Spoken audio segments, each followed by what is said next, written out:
We know John the Baptist fulfilled Isaiah's prophecy that he was the voice of one crying in the wilderness, prepare the way of the Lord, make straight paths for him.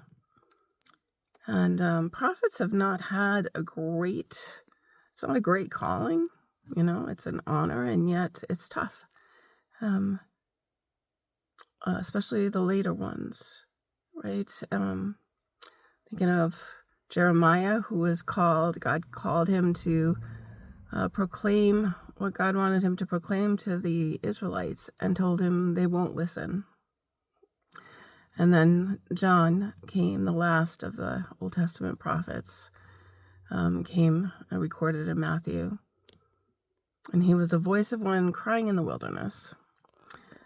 Why am I thinking about that today? I think because, I feel like that sometimes as a writer and soon to be podcaster and speaker, you can feel like that, the voice of one crying in the wilderness. And I'm thinking of all the pastors and other ministers who have given sermons this weekend, and I think they feel like that, the voice of one crying in the wilderness. And I know a lot of you feel like that in your own homes sometimes, in your greater families, in your community. You feel like the voice of one crying in the wilderness. And I just want to say this, that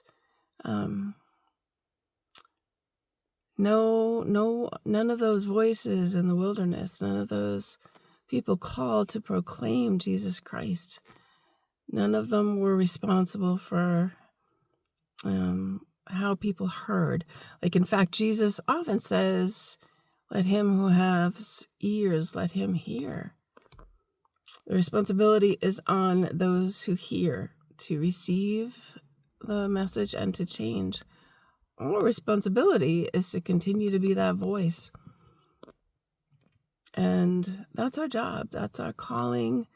And, it's our privilege to know the Lord because he is beautiful and loving and kind. Jesus is the way, the truth, and the life.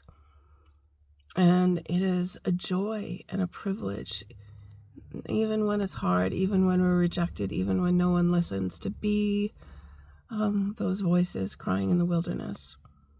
So think about that this Advent season.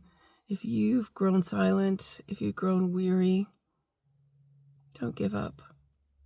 Don't give up. Keep being that voice.